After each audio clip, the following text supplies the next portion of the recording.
এবার ইসরায়েলকে উচিত শিক্ষা দিল মধ্যপ্রাচ্যের সিংহখ্যাত দেশ ইরান। ইসরায়েলের রাজধানী তেল আবিব সহ দেশটির বিভিন্ন গুরুত্বপূর্ণ শহরে সারারাত মিসাইল হামলা চালিয়েছে ইরানের সেনারা।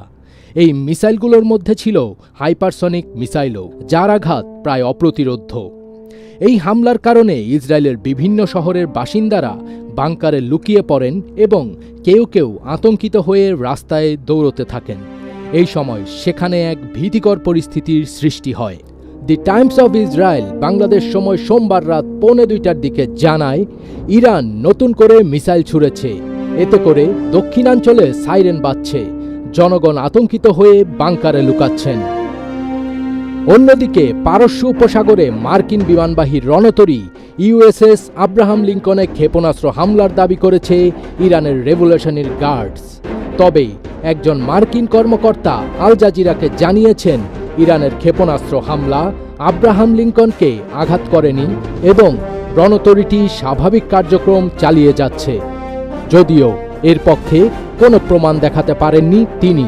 টানা 3 দিন ধরে যুদ্ধের আগুনে দাউ দাউ করে পুড়ছে মধ্যপ্রাচ্য। খামেনি হত্যার প্রতিশোধ নিতে ইসরায়েল সহ মধ্যপ্রাচ্যে থাকা মার্কিন ঘাঁটিগুলো নিশানা করেছে Iran. Qatar, Bahrain, Jordan, Oman, Kuwait, Saudi Arab এবং সংযুক্ত আরব আমিরাতের একাধিক বিমানবন্দর, আবাসিক ভবন এবং হোটেল ক্ষতিগ্রস্ত হওয়ার খবর পাওয়া গেছে। হতাহত হয়েছেন বেশ কয়েকজন মার্কিন সেনাও। তেল আবিব, হাইফা এবং জেরুজালেমের একাধিক ইসরায়েলি লক্ষ্যবস্তুতেও ইরানের ক্ষেপণাস্ত্র হামলায় হতাহত ও ক্ষয়ক্ষতির খবর পাওয়া গেছে। সূত্র জানিয়েছে, ইরানের একটি মিসাইল সরাসরি তেল আবিবে আঘাত এনেছে। তবে বাকি মিসাইলগুলো আকাশে ভূপাতিত করে দেওয়া হয়েছে কিনা সেটি নিশ্চিত নয়। আইডিএফ মিসাইল প্রতিহতে আকাশ প্রতিরক্ষা ব্যবস্থা সক্রিয় রেখেছে। এদিকে ইরানের নতুন করে ভয়াবহ হামলা হয়েছে। সীমান্তবর্তী একটি রেজিমেন্টের সদর দপ্তরে এই হামলা চালায় ইসরায়েল। এতে 40 জন সেনা নিহত হয়েছেন বলে খবর পাওয়া গেছে।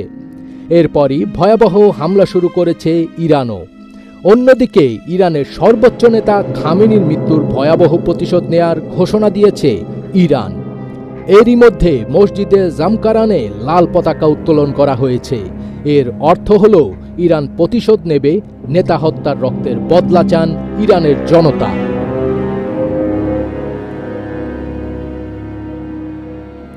ফাজবিক তাজ, এটিএন বাংলা।